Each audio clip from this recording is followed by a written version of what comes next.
Any last words of wisdom on NFL wagering this week? Rather than talk about the Bills, we're just going to focus on how good my hair looks today. I thought this loss broke Buffalo. They've lost the same game now 6 years in a row. God, it feels to me like, though, it's Rams or pass here, doesn't it? I'm looking at Nakua's receiving prop. It's a very polarizing number. I'm not going to bet his over on yards. I wouldn't be opposed to teasing the Broncos up to 11.5 or so. If you were going to make an NFC bet, you would definitely be rooting for the Broncos to win outright. Do we all feel like a bonus play in this game, the Broncos would win, right? I think we all feel that way. Oh. Like 7 win-type teams. I can't wait to let 18 to 22-year-olds push it. I made a call, today, and I said, look, we actually need the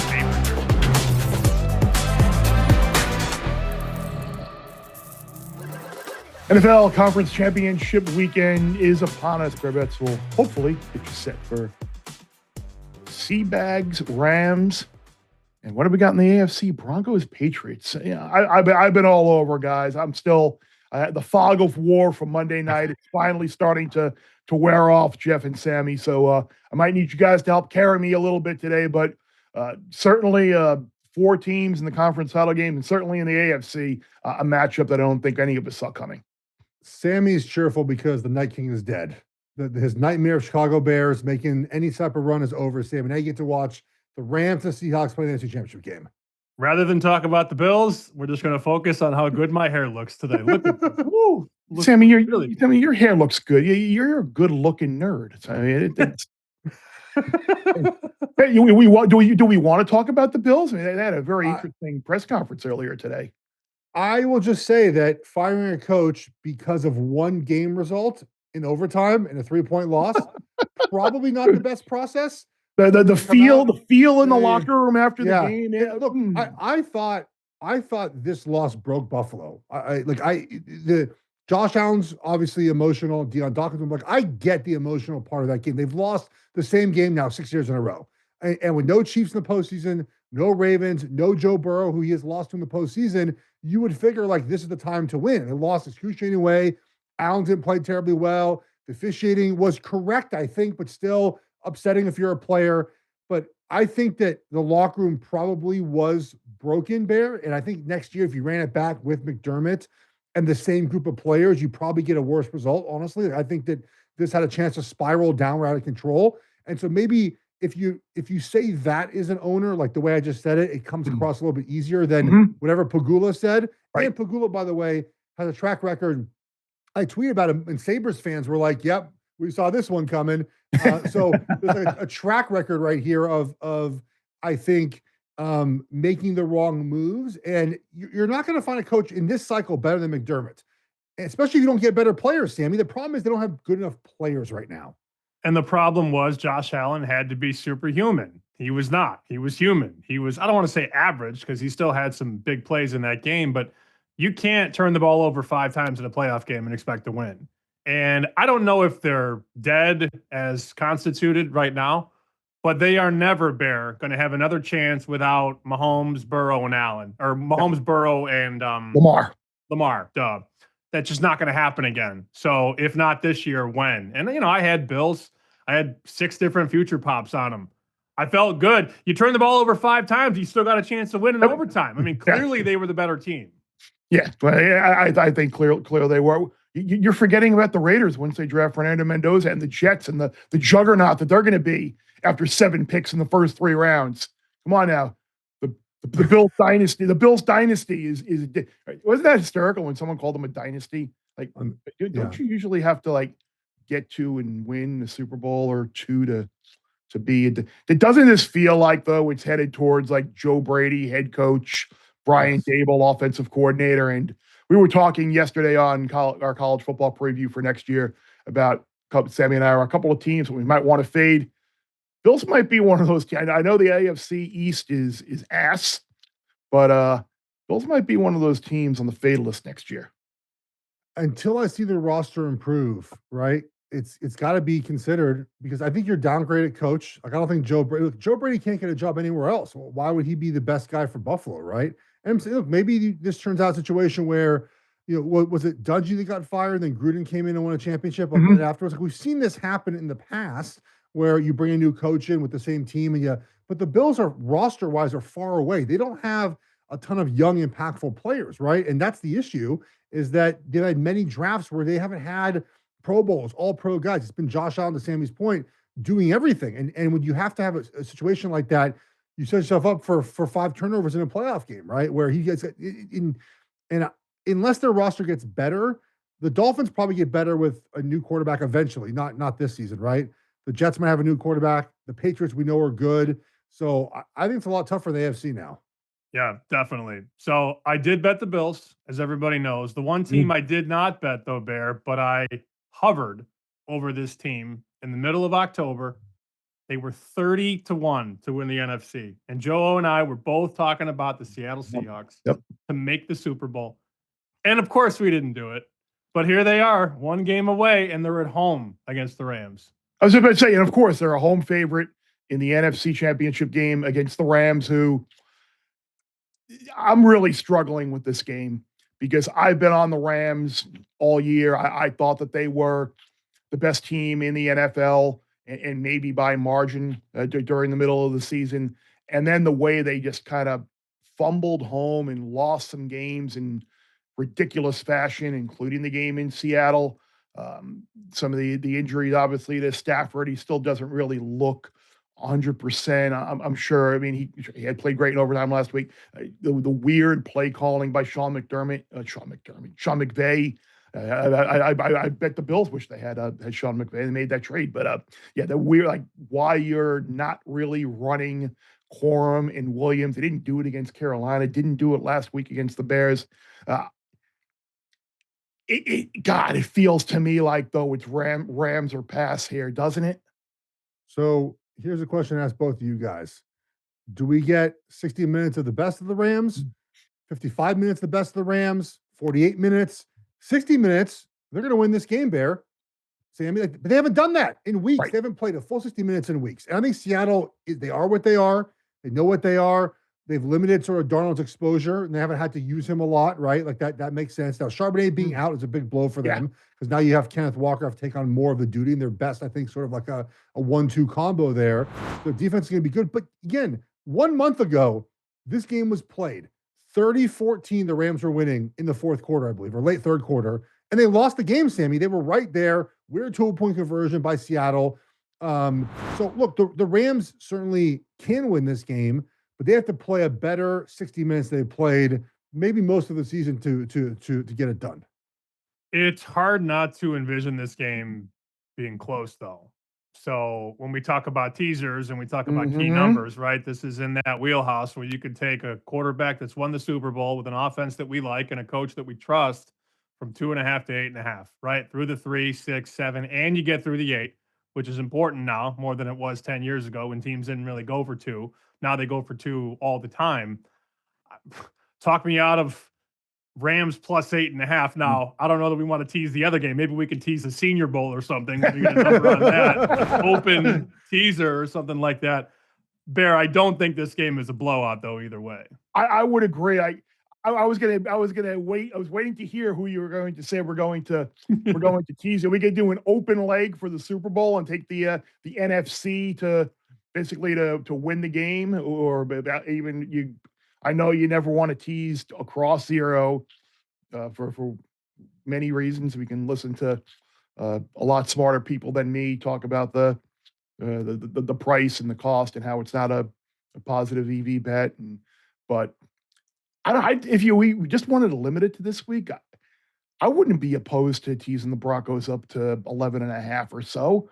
Like, Patriots going to beat them by 2 touchdowns? Well, I don't think.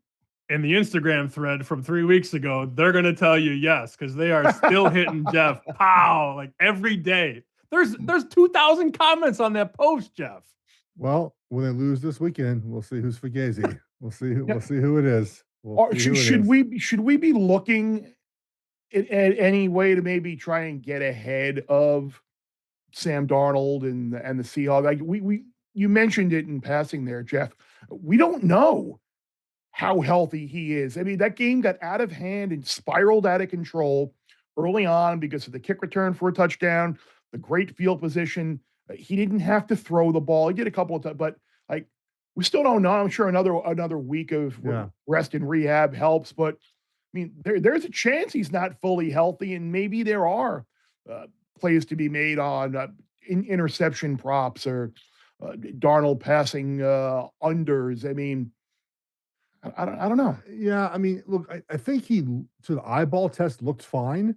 The question is, to your point, like, what does he throw the ball 35 times, right? And I think it's his other oblique, right? Not his throwing side oblique. So, which I saw some quarterbacks talk about being almost worse. You got to pull from that side. So, I wouldn't play much of Darnold yet until we maybe look, because we record this on Wednesday. There's not even an injury report out yet, right? Like they didn't practice yet. So, I think it'd be tough to do that now. I do think that if the Rams win this game, Stafford has to throw for a good amount of yards. Like, I would target maybe a Stafford over. I think that has to be what they do in this game. I think Seattle will still have to stop the run, as we know that the Rams, they just don't run the ball enough the last couple of weeks. But I think they stop to sell the run and make Stafford beat them. And I could see Stafford having a big game here, Sammy. I'm looking at Nakua's receiving prop. It's a very polarizing number. So they've got him at 93.5 on the high side. Now, if you're a stat chaser, you're going to take the over, because guess what, Bear? In the last game, he had 225 yards. Well, do they have an actual receptions over under frame? On catches, yeah, 7.5. Okay, that I would rather go over 7.5, I think, than over 90, whatever it was. But yeah.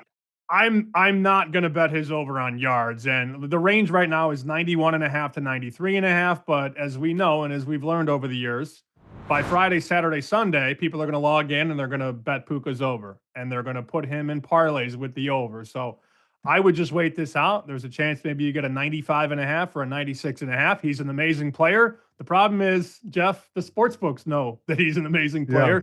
And they know you're going to bet him. I mean, he was blanketed in the first meeting by this defense. And I would think that after he carved them up in the last meeting, they're going to have a game plan for him.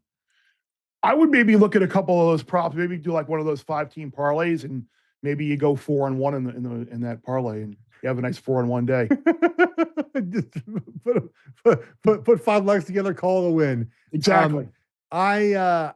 I think Davante Adams has to be part of this game plan this week, where he has not been part of as much because he came back from injuries, older player. Like, that doesn't feel like the week where they have to use him more, right? Like, I would look at him, if you need to get down on a wide receiver prop, than Puka Nacua, who they're going to have all eyeballs to. I mean, Adams, again, he's working back from injury, older player, just really hasn't been part of what they've done. He had that big catch at the end of the Bears game, right? That was a great throw, probably Stafford's best throw he's had of the Bears game. He's only had 7 receptions. He's had 19 targets though. Like, he's just not catching the ball at the moment. I look at Adams over. How are we potentially going to look at the Seahawks run game while we're talking player props? Obviously, we mentioned Kenneth Walker is going to have to get a few more carries, but who do they use as RB2? Like, is Ellis Jones, is that who we're going to be looking at? Is their number 2 running back? Like, is there a way to play him potentially over? So what's going to happen, Bear, is that number will pop on game day for the backup running back. They won't have that up until game day. I play the backups a lot. I think the numbers are way too low for teams that split carries. I mean, Blake Corum has been a guy. I didn't play him against the Bears, but he's been a guy that, just same thing. Like, you play him day of. It's not up yet, but I would imagine that someone will take care of it. Kenneth Walker is not a guy, they split reps, right, Bear? So, he's a guy that is not used to carrying the ball as much as maybe he'd have to do this weekend. And so, I'd look at someone else to be the guy. It probably is Jones. I mean, I don't who else would be the guy. I mean, I haven't looked at the practice squad right now, but the most carries. I mean, they got what, Cam Akers, I think, sitting around on the roster as well. Sully chiming in. Thank you.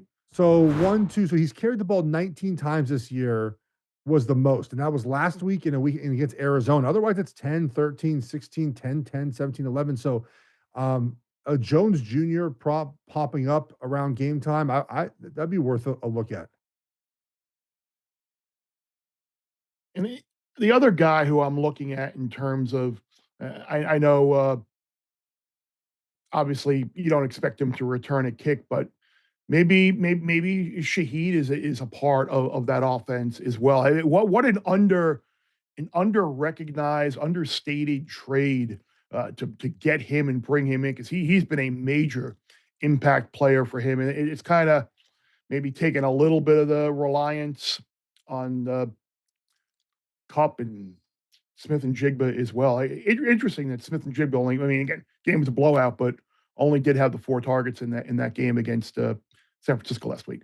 You look at the way that John Schneider has drafted. You mentioned the trade for Shaheed. Let's also give him flowers for the last 5 first-round picks he's made, Bear. Charles Cross, Witherspoon, Smith and Jigba, Byron Murphy, and Gray Zabel on the O-line. Yeah. You can't do much better than that, No. Jeff, with 5 first-rounders. I mean, I'm not No. saying they're all hits, but certainly no misses yet of the 5. It's interesting how we talked about Buffalo start the show, right? And they chose Brandon Beane over Sean McDermott. Seattle ownership chose Schneider over Pete Carroll. Home run, slam dunk, right? Absolute slam dunk. Because Pete Carroll obviously out of a job after 1 year in Vegas, and Seattle's right. And Seattle's doing this again. Like Darnold at his best is what? The 12th best quarterback in the NFL. I mean, like they're doing this. That's all you need. It's all you need with the rest of their roster, right? With their defensive line and their defense in general, with the run game. And the run game has gone better this season, right? It was a little bit shaky half of the season, but it's been something they've worked on and gotten better at, probably with some of the younger offensive linemen playing better as the season goes along. And so I think the NFC champion wins the Super Bowl, and that means Sam Darnold. I use this all the time, guys. Roger Goodell is walking up to the podium after the Super Bowl is over. He has that trophy in his hand. He's handing it to Sam Darnold. Like, that's a real possibility. It is a real possibility. And earlier in the year, I believe when we had Will on, one of the things he had mentioned was just getting ahead of this and looking at playing in the NFC on look-ahead lines in the Super Bowl, and you could have gotten them on a money line at around minus 135 or 140 or so, even shorter than that at certain times. And now, I think at a lot of places they're around minus 235 or so. Like, is there a way, if you think the NFC is going to win, do you maybe just get ahead of that? I mean, you're not obviously getting the best number now, and people hate laying that type of money line. But maybe you get lucky, and maybe in the next game, Broncos pull an upset, and you're going to look at the Seahawks or the Rams being close to a double-digit favorite, and that might give you a possibility of just basically just getting a clean scalp on the game. Yeah, if you were going to make an NFC bet, you would definitely be rooting for the Broncos to win outright, because they did put up look-aheads at a lot of books. Jeff Sherman also tweeted these from the Westgate. So if it is the Broncos, Seattle is 8.5, and the Rams are 9. If it's the Patriots, Seattle 3.5, Rams 3.5, because they're basically equal on a neutral, obviously. But that would be the hope, because your money line is going to be a lot more expensive than minus 130 or 40 if it is Seattle, Denver, or LA and Denver. I mean, if you like Denver to win that game on Sunday night, that's a night game, right? Which one's first? I don't have my my calendar. No, Denver's the first one. Denver's first. So if you think Denver is going to win that game, wouldn't you take the number now for the Super Bowl of the NFC team? Because that's not going to stay at 8.5 or 9, right? Sammy, as soon as that game's over, people are going to slam the Rams or the Seahawks, right? Well, it depends on how it wraps up, right, Bear? I mean, if the NFC game is close and Denver shuts out New England, I'm not saying that's going to happen, Right. but it all depends on how those Sunday games end. That will dictate what the first move is. Doesn't it feel like it's a little bit of a, I don't want overreaction, I guess would be the word I automatically use, but we were talking for most of the year about Bo Nix and this Denver team winning close, ugly games, and they'd look terrible. We talked earlier about the Rams, like, are we going to get 45 minutes? Are we going to get 50 minutes? Are we going to get 60 minutes of great Rams? Like, we very, very rarely saw anything close to 45 minutes of good Broncos this year. It was literally, okay, game is ugly, game is gross. Oh, it's a one-score game in the fourth quarter, and here's a ridiculous play that we need to win the game. Even that being said, isn't there just like, why we're talking about bad about Bo Nix all year, and now we're getting but 2.5, 3 more points because Bo Nix is out. Like, if he wasn't good and we didn't think he was good, and that wasn't the reason why they were winning games, like, this is a little bit of an overreaction now with Stidham, right? 5.5. Yeah, I'm looking at the numbers I have right now. Not that my numbers are the Bible or anything, but I've got the Patriots 2 points better on a neutral over Denver.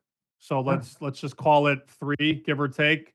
Let's move it to pick 'em or Denver -1. And then you look at the market and it's New England, Jeff, -5 or 5.5. So the market is saying the drop off between Bo Nix and Jared Stidham is 6.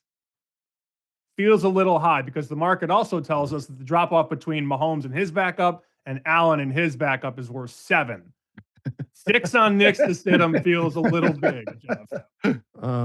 We were talking about this, I think all of us, on Sunday about getting the number immediately. There was a 6, right? I think I have a 6 and I have a 5.5 and a 6, I think, on Denver right now. I got to check the account because I think this number is too high for the reasons you've said. Also, the Patriots offense hasn't been that good in the postseason, right? It's been fine. It's gotten by because they played 2 terrible offenses, and New England's defense was part of that, right? They played really well. They're playing better as season goes along.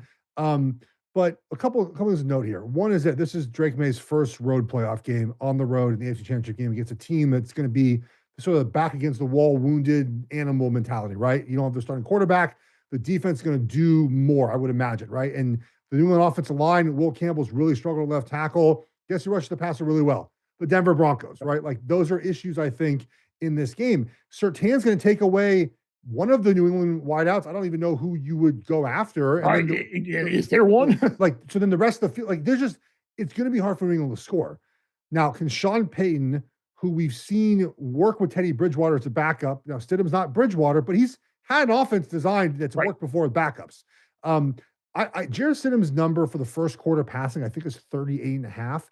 I think this is a game where the Broncos come out and they try to do some fun things early in the pass game to get Stidham loosened up a little bit, where New England thinks run the ball. No, play action pass, bootleg, screen. I kind of am eyeing a Stidham to have an early, fast start. One more thing to note here. The weakness on the Broncos offense is their running back. Harvey and McLaughlin, they're little, they're small, they're not powerful. Dobbins got activated to practice this week, Bear.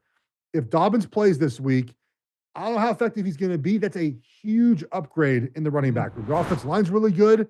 The play calling is good. The wideouts drop too many passes, but aren't bad. Like, if Dobbins comes back, I even feel better about Denver in this game. I love your angle and I love your thought process on Stidham first quarter passing over, because you mentioned Bridgewater. We've seen Taysom Hill be a guy. Like, Sean Payton is politically correct, I will say, a very proud individual. He is going to do everything he can to have this team and Jared Stidham coached up and prepped and to win this game. And look, we on the other side, we've seen Denver win AFC championships and Super Bowls with Peyton Manning, who could throw the ball 5 yards in the air at the time of the game. So, like, I don't know. This is Denver or pass for me. You mentioned the New England offense. That game, I know Sunday was played in brutal conditions in New England, but the Patriots offense didn't do anything against the Chargers in the first game. They did not do anything against the Texans on Sunday. I mentioned that great tweet out there about the numbers that the Patriots put up and how it was just completely unfathomable that they won that game. That was more about the old, was that good? Was that a Texans loss or a Patriots win? And clearly that was a Texans loss. Yeah, I am on New England here. I am on Denver here, plus the points. I'll take some Broncos on the money line as well. Last 50 years, according to Evan Abrams at the Action Network. Last 50, 5 Indiana Hoosier Evan Abrams. Congratulations on your national championship, by the way. Former colleague of mine. Everybody went to Indiana now, apparently. It's amazing. It is funny. They all came out, Sammy, huh? I had no idea that like half of the people I worked with in the previous life were Indiana fans. I went to Indiana. So the last 50 years, Bear, home dogs of at least 4 or more against the spread are 9-0 ATS. Oh, wow. Evan Abrams. Yeah, 9-0. Doesn't happen often, but when that's an interesting note. File it away. Again, we don't know. Trends don't. Oh, you're not only playing. You're not playing a game solely because of a trend. But I think when you combine that with what we're kind of talking about right now, and the way we see the game and the way these teams are headed in, there's a lot of narrative in there, and I think that might be 10-0 come Sunday night. I think it would be best for the podcast if it happened. It would be. I'm not going through all 2,000 comments, Sammy, but I might fire back on a few of them. I logged in this morning and I had 17 notifications, and they are all on that thread of you bashing the Patriots. I hope I make some sort of, like when you get to Super Bowl, everyone makes the hype video of showing all like the haters. I feel like I will get a prominent, first time ever, I'll get a prominent, like here's Geoff Schwartz on Bear Bets, who mentioned that they're Fugazi. So look, do we all feel like if Bo Nix played this game, the Broncos would win, right? I think we all feel that way. No? Yes. Yes, Sammy? Yeah. Oh. Yeah. Okay. Sammy warming up to his the local flavor there in Boston. Doesn't want to get yelled at. I think it was a catch. Duncan. I think Brandon Cooks caught the ball there. That's all. What do I know? They showed a video. Do you see the new NFL Films video that they put out of the Cooks catch? Yeah, when he caught it and then his knee hit the ground. I gotta say, I've wavered on this more than anything I think in a long time. I look at video and I think it wasn't a catch. It was a catch. If you're gonna rule Devontae Adams a catch, which I think it was, and he's down, it does sort of look like Cooks caught the ball and was down because he did catch it. So he did catch it. I had Cooks over. That would have been. But again, that's not why they lost. You can't turn it over It's why their coach. It's why their coach got fired. So, which is as funny as can be that the owner came out and said, "Oh, we fired him because we lost that game. One game, 9 years." I enjoyed the Mitch Schwartz quote tweet of Geoff Schwartz on the quote tweet. I am here for a Schwartz Brothers Manning cast style content on Super Bowl Sunday. I'm in for that as well. I had muted that thread too, so Mitch quote tweeting it kind of brought that back to life, which I'm not terribly happy about, but obviously he didn't know that. You can't, dude. Social media now, I put out the video yesterday, Bear, of what you talked about on the college podcast, right? The Miami had set up a trick play against Indiana. I said, hey, look, there's a trick play that Miami set up on the punt return. It would have scored. And it would have scored. And people are like, well, if my aunt is my uncle, I'm like, that's not the point. Watch the play. Like the play. I didn't say that. And then I said at the bottom, like, good teams like Indiana, they have a good punt. Like that's what they had, a great punt. So it didn't happen. But he would have scored. Like it was a good play set up. It just happened. A game was full of that. But my mentions just turned out to be just a shit show of people saying things that don't make any sense to what I've tweeted. And the New England thing I get. I said they're Fugazi. Attack me on that, please. Be my guest. But some of their stuff, I just mute immediately. I'm like, I'm just done with this conversation. Did you see my comment at least before you muted the thread? Yes. That I don't know ball. That I don't know. But you don't know ball. It's my favorite. None of us do. It's everybody comes at Jeff and says he doesn't know ball. I'm like, this guy played in the NFL. Right. Correct. Yeah, he achieved something in life that what 0.0000000 whatever percent of college players achieve. And like even it's been so long since I played that does feel like weird to say I played in the NFL because my kids like don't know that. It's been so long. But then I watch football and I talk to my brothers all the time. Like, can you imagine we did this? We used to play in the NFL. Like, it's insane. You watch these guys play and like how beat up they are and the hits and stuff. It's wild that that was like a former life. It's been 10 years. And that's what I say too. Every time I watch a game, and if I'm on with you or I'm sitting with Ingram and Leinart and Quinn and those guys for Big Noon, and I'm like, how the hell did you guys do this? I have no. And then Ingram will talk about. He's talked about that play at Tampa Bay on the Monday night game when he was like dead injured and went out of bounds, and like the shit that he took for that play, and like no one knew, like he couldn't even like move, and he's like the injuries that it's amazing to hear the stuff that these guys go to and what you do every week just to be able to play.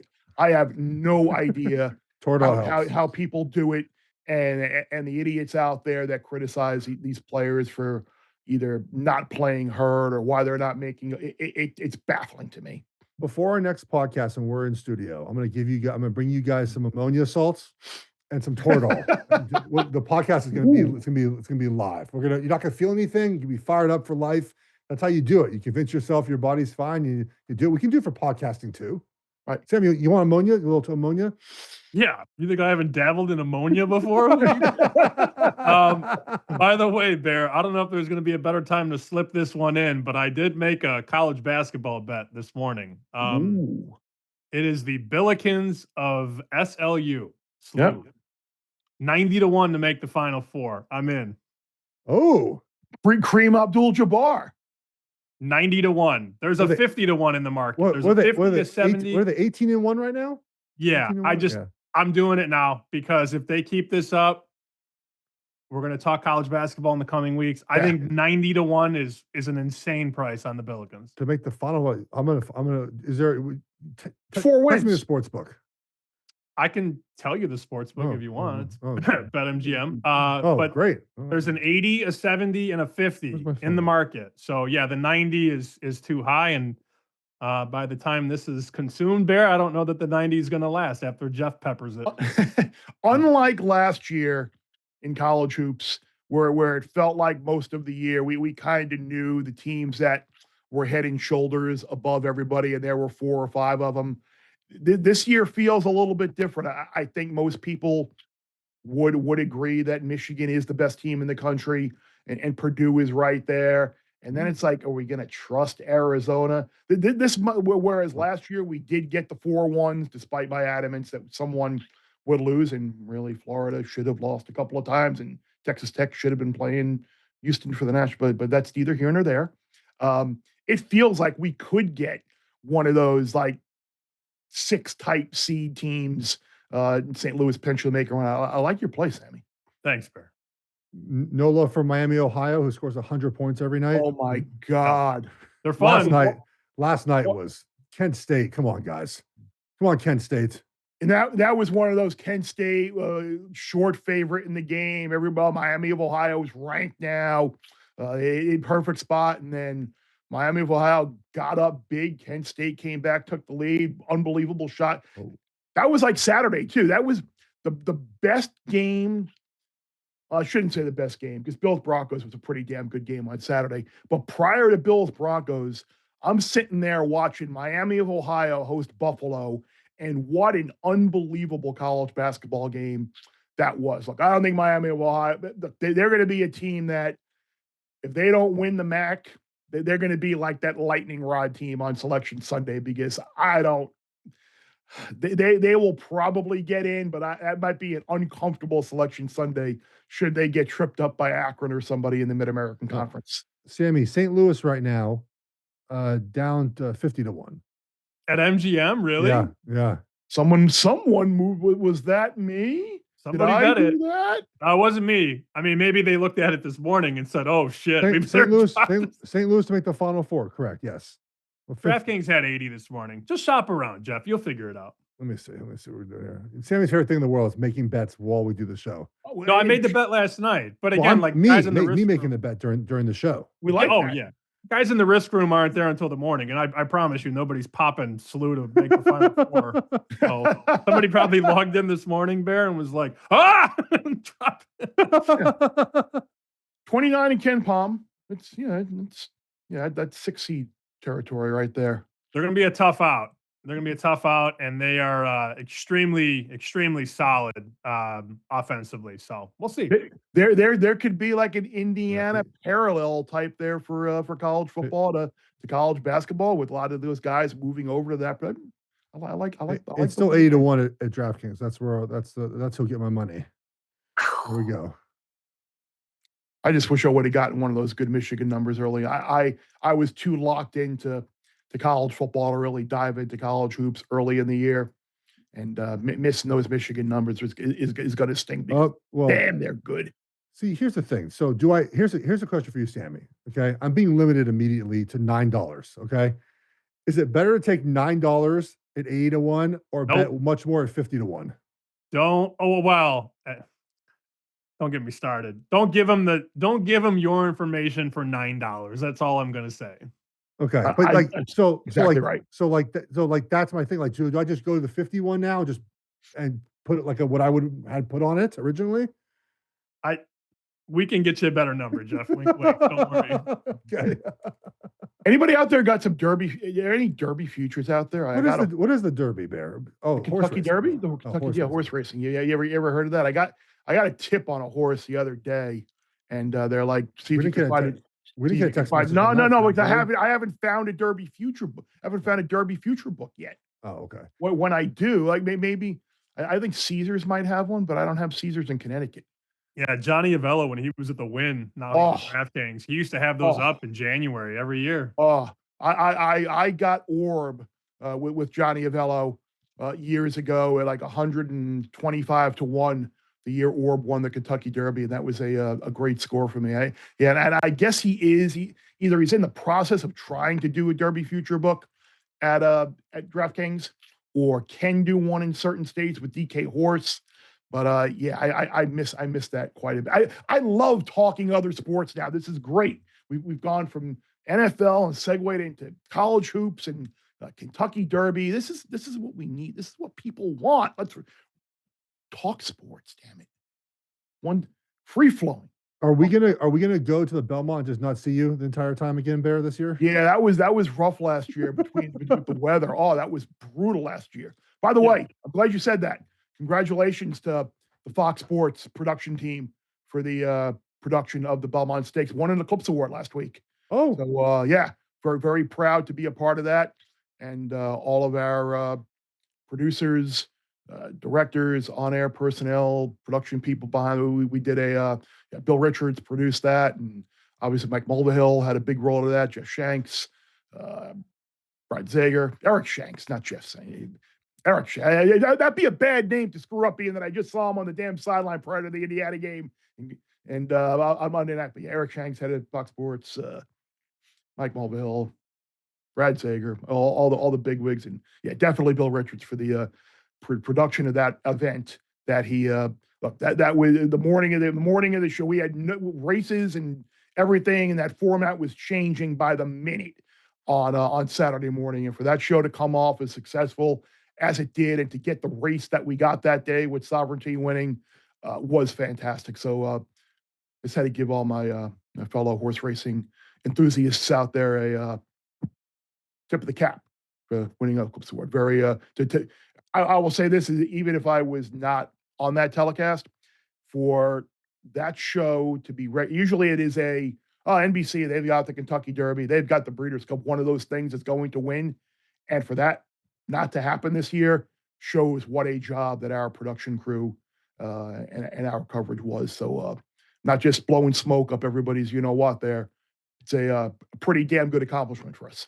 It was a beautiful broadcast. It was a gorgeous venue, and I'll never forget, Bear. Jeff and I were doing the secondary broadcast, if you will, on Fox Sports Digital, and they go, "You guys are over here."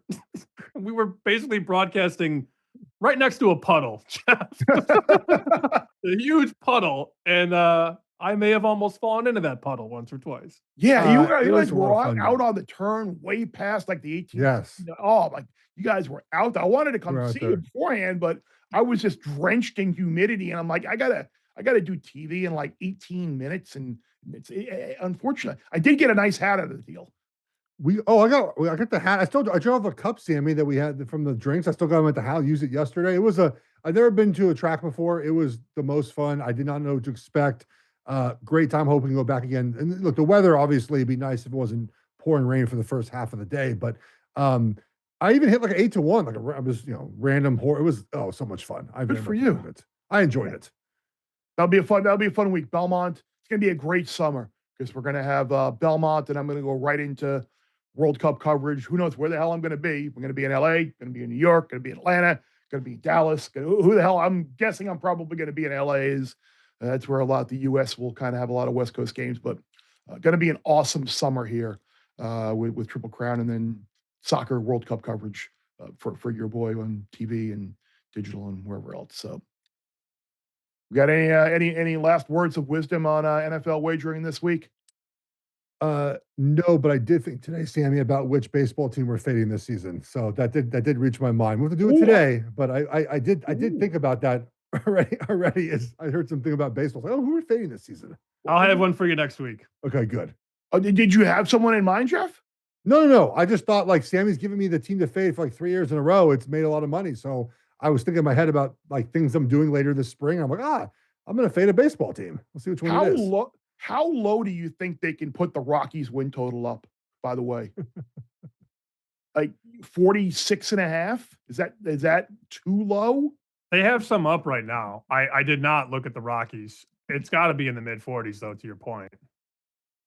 Yankees. So I know the Yankees, Will and I were talking about Yankees, and what do you think the Yankees win total was? And I said probably 93.5, probably higher than it should be. And it's pretty much what it was last year. And they got over by a half a game on that. But yeah, it's the Yankees they're in discussions. They're in the mix. They're picking around all these free agents. Rockies 52.5. That seems a little 52.5. DK, yeah. Oof. Under -105. I got some bonus bets on FanDuel that I have to look. Maybe there's some stuff up there I can take a look at. Got a very nice VIP deposit bonus from FanDuel last week. So thank you to the Blue Book. I appreciate you.